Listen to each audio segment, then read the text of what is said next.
Pernahkah Anda merasa sudah menyiram, memberi pupuk, dan merawat tanaman dengan sepenuh hati, tapi hasilnya tetap saja kurang memuaskan? Daunnya kurang hijau, buahnya kecil, atau bahkan gagal tumbuh?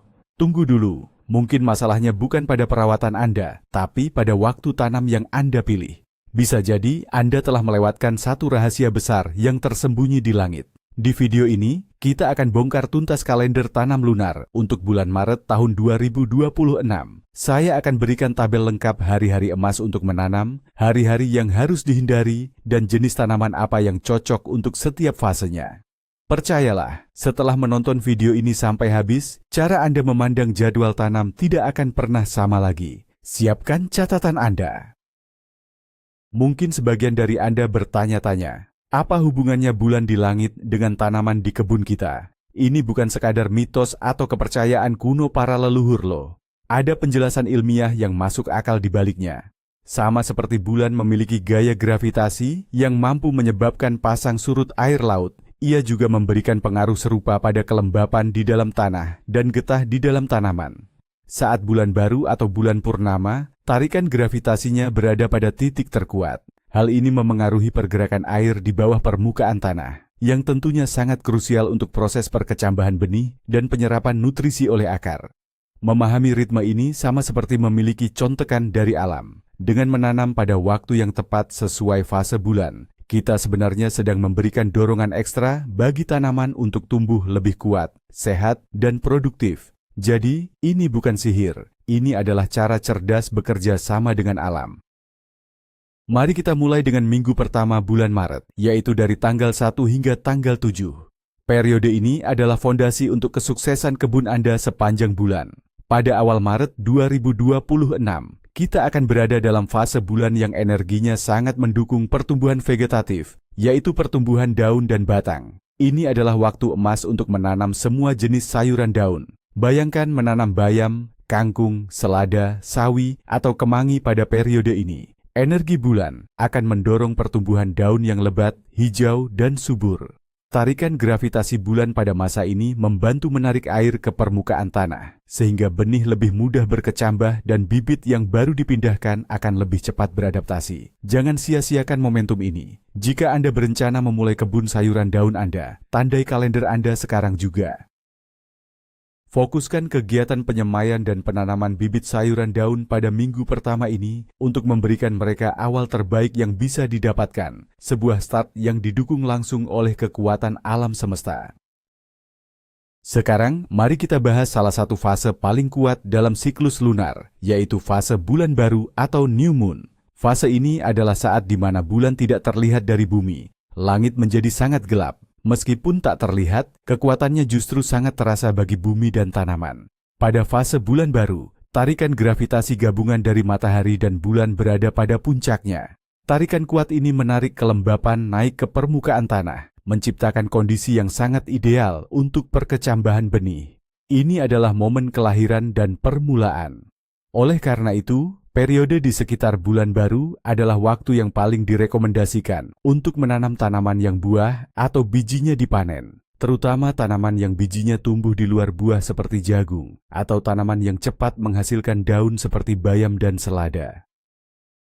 Energi permulaan dari bulan baru akan memberikan dorongan ekstra bagi benih untuk pecah dan tumbuh dengan figur yang luar biasa. Anggap saja ini sebagai lampu hijau dari alam untuk memulai proyek penanaman baru Anda di bulan Maret. Baik, mari kita lebih spesifik. Untuk Anda para pecinta sayuran hijau yang segar, catat baik-baik tanggal-tanggal ini. Hari-hari paling subur untuk menanam sayuran daun di bulan Maret 2026 adalah pada periode bulan sabit awal, yaitu beberapa hari setelah bulan baru. Pada fase ini, cahaya bulan mulai tampak dan terus bertambah setiap malamnya. Pertambahan cahaya ini dikombinasikan dengan tarikan gravitasi yang masih kuat, sangat merangsang pertumbuhan daun. Ini adalah waktu yang sempurna untuk menabur benih kangkung agar cepat panen, memindahkan bibit selada ke pot yang lebih besar, atau menanam pok choy. Pertumbuhan daun akan menjadi lebih cepat dan lebih lebat dibandingkan jika Anda menanamnya di fase lain. Selain itu, tanaman yang ditanam pada periode ini cenderung lebih tahan terhadap serangan hama dan penyakit. Jadi, jika impian Anda adalah memiliki kebun yang penuh dengan sayuran daun yang hijau dan rimbun, manfaatkanlah energi bulan yang sedang tumbuh ini. Jangan lewatkan jendela waktu yang sangat berharga ini. Sama seperti adanya hari baik, tentu ada juga hari-hari yang kurang menguntungkan atau bahkan terlarang untuk aktivitas penanaman. Mengetahui kapan harus berhenti sama pentingnya dengan mengetahui kapan harus memulai. Dalam kalender lunar, ada periode yang disebut fase barren atau mandul. Biasanya ini terjadi pada kuartal terakhir bulan, saat energi bulan sedang sangat rendah. Pada hari-hari ini, kondisi untuk perkecambahan dan pertumbuhan akar tidak ideal. Memaksakan menanam benih baru pada periode ini seringkali berujung pada kegagalan. Benih mungkin akan busuk di dalam tanah, atau jika tumbuh, tanamannya akan kerdil dan lemah. Jadi, apa yang harus kita lakukan pada hari-hari ini? Manfaatkan waktu ini untuk kegiatan perawatan kebun lainnya. Ini adalah waktu yang sangat baik untuk melakukan penyiangan atau mencabuti gulma, karena gulma yang dicabut pada fase ini cenderung lebih sulit untuk tumbuh kembali. Anda juga bisa mempersiapkan lahan, menggemburkan tanah, atau membersihkan kebun. Dengan begitu, tidak ada waktu yang terbuang dan kebun Anda tetap terawat sambil menunggu datangnya hari baik berikutnya. Setelah melewati fase bulan baru, kita akan memasuki fase kuartal pertama hingga menjelang bulan purnama. Bayangkan ini sebagai fase remaja bagi bulan. Cahayanya semakin terang dan energinya terus meningkat, mencapai puncaknya saat purnama tiba. Periode ini ditandai dengan pertumbuhan yang sangat kuat di atas permukaan tanah. Energi pertumbuhan yang melimpah ini sangat baik. Tidak hanya untuk sayuran daun, tetapi juga untuk tanaman yang menghasilkan buah berbiji di dalamnya, seperti tomat, cabai, terong, dan mentimun. Jika Anda sudah menyemai benih-benih ini sebelumnya, memindahkannya ke lahan tanam pada fase ini akan sangat bagus. Akar akan cepat mapan, dan pertumbuhan batang serta daun akan sangat pesat. Ini juga merupakan waktu yang baik untuk memberikan pupuk organik yang kaya akan nitrogen untuk mendorong pertumbuhan vegetatif yang sehat. Manfaatkan momentum energi yang sedang menanjak ini untuk memastikan tanaman buah Anda memiliki fondasi batang dan daun yang kuat sebelum mereka mulai berbunga dan berbuah. Inilah puncaknya, momen yang paling ditunggu-tunggu dalam siklus bulanan, bulan purnama. Saat bulan bersinar penuh di langit malam, gravitasinya mencapai puncak kekuatan kedua setelah bulan baru, namun pengaruhnya sedikit berbeda. Jika bulan baru menarik air ke permukaan, bulan purnama justru menarik air meresap lebih dalam ke tanah. Tingkat kelembapan tanah di bagian bawah menjadi sangat tinggi. Kondisi ini menciptakan surga bagi tanaman umbi-umbian dan akar. Ini adalah waktu paling ideal untuk menanam apapun yang hasilnya kita panen dari dalam tanah. Kentang, ubi jalar, singkong, wortel, lobak, bawang merah, dan bawang putih semua akan mendapatkan keuntungan luar biasa jika ditanam pada periode sekitar bulan purnama. Energi bulan purnama akan mendorong pembentukan umbi yang besar, padat, dan berkualitas. Jadi, jika fokus utama kebun Anda adalah tanaman umbi, lingkari tanggal-tanggal di sekitar bulan purnama di kalender Maret 2026 Anda dengan spidol merah. Inilah kesempatan emas Anda. Mari kita perdalam lagi mengenai hari terbaik untuk panen dari dalam tanah. Periode emas untuk menanam umbi-umbian dan akar tidak hanya tepat pada malam bulan purnama, tetapi juga beberapa hari sebelum dan sesudahnya. Jendela waktu ini memberikan fleksibilitas bagi Anda untuk melakukan penanaman. Ketika Anda menanam bibit wortel atau siung bawang pada fase ini, kelembapan tanah yang melimpah di lapisan bawah akan langsung menyambut akarnya, memberikan nutrisi dan hidrasi yang dibutuhkan untuk memulai pembentukan umbi. Ini sangat berbeda jika Anda menanamnya saat tanah di lapisan bawah sedang kering. Pertumbuhannya akan lambat dan umbinya bisa menjadi kerdil. Khusus untuk tanaman seperti singkong atau ubi, menanam stek batangnya pada periode ini akan merangsang pertumbuhan akar secara masif, yang pada akhirnya akan menjadi umbi yang besar. Jadi, rencanakan dengan baik. Siapkan bibit atau benih tanaman umbi Anda menjelang pertengahan bulan Maret dan eksekusi penanaman pada hari-hari di sekitar bulan purnama untuk hasil panen umbi yang memuaskan. Setelah melewati puncak terang bulan purnama, cahaya bulan akan mulai berkurang.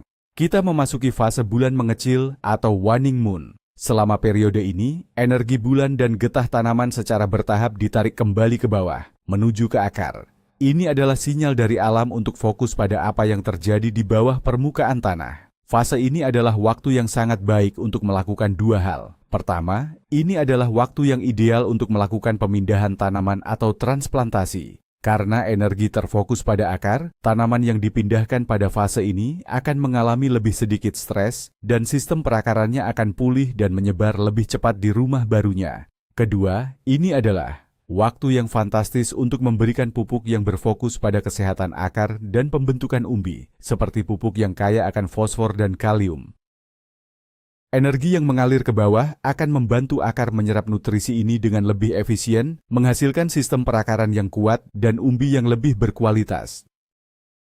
Berkebun dengan kalender lunar bukan hanya soal kapan menanam. Kita bisa membawanya ke level selanjutnya dengan menyesuaikan jadwal penyiraman dan pemupukan. Aturan umumnya sederhana. Pada fase bulan membesar, dari bulan baru hingga bulan purnama, saat energi dan getah tanaman sedang naik, ini adalah waktu terbaik untuk memberikan pupuk cair foliar atau yang disemprotkan ke daun. Daun akan menyerap nutrisi dengan sangat efisien pada periode ini. Sebaliknya pada fase bulan mengecil, dari bulan purnama hingga menjelang bulan baru berikutnya, saat energi sedang turun ke akar, ini adalah waktu terbaik untuk memberikan pupuk padat atau pupuk cair yang disiramkan ke tanah. Akar akan menjadi penyerap nutrisi yang paling efektif. Untuk penyiraman, tanah cenderung lebih mampu menahan air selama fase bulan membesar. Anda mungkin bisa menyiram sedikit lebih banyak. Sementara pada fase bulan mengecil, fokuslah pada penyiraman yang efisien langsung ke zona akar. Dengan menyelaraskan aktivitas ini, Anda tidak hanya memberi makan tanaman, tetapi memberinya makan pada saat ia paling lapar di bagian yang tepat. Baik, setelah membahas semua fase, mari kita buat rangkuman praktis yang bisa langsung Anda terapkan. Jadi, untuk bulan Maret tahun 2026, catat ini. Untuk semua jenis sayuran daun seperti bayam, kangkung, dan selada, fokuskan penanaman Anda pada minggu pertama bulan, di periode setelah bulan baru. Ini adalah zona pertumbuhan daun terbaik. Kemudian untuk tanaman buah seperti cabai, tomat, dan terong, waktu terbaik untuk menanam atau memindahkan bibit adalah pada fase kuartal pertama, saat energi pertumbuhan di atas tanah sedang kuat. Puncaknya, untuk para penanam umbi-umbian seperti singkong, ubi, dan wortel, hari-hari emas Anda adalah di sekitar waktu bulan purnama di pertengahan bulan. Manfaatkan kelembapan tanah yang maksimal. Dan yang terpenting, ingatlah untuk menghindari penanaman benih baru pada fase kuartal terakhir atau hari-hari barren. Gunakan waktu itu untuk merawat kebun dan mempersiapkan siklus berikutnya. Dengan mengikuti peta jalan sederhana ini, kebun Anda akan selaras dengan ritme alam dan hasilnya pasti akan terlihat. Jadi, kesimpulannya adalah, berkebun itu lebih dari sekadar aktivitas menancapkan benih ke tanah. Ini adalah sebuah tarian, sebuah seni bekerja sama dengan ritme alam semesta yang agung. Dengan memahami dan mengikuti kalender lunar, kita tidak lagi melawan arus, melainkan membiarkan kekuatan gravitasi dan cahaya bulan menjadi sekutu terbaik kita di kebun. Anda tidak sekadar menanam, Anda sedang berpartisipasi dalam sebuah siklus kuno yang telah terbukti selama ribuan tahun untuk menghasilkan panen yang lebih sehat, lebih kuat, dan lebih melimpah. Ini adalah perubahan paradigma dari sekadar bekerja di kebun menjadi berkolaborasi dengan alam. Terima kasih, banyak sudah menonton video ini sampai selesai. Semoga informasi ini bisa membawa kebun Anda ke level yang lebih tinggi. Jika Anda merasa video ini bermanfaat, saya akan sangat senang jika Anda menekan tombol like, subscribe, dan menyalakan lonceng notifikasinya. Sekarang saya sangat penasaran. Tanaman apa yang paling ingin Anda tanam di bulan Maret nanti setelah melihat panduan ini? Atau mungkin Anda punya tips dan pengalaman pribadi berkebun mengikuti fase bulan? Ayo kita diskusi di kolom komentar di bawah.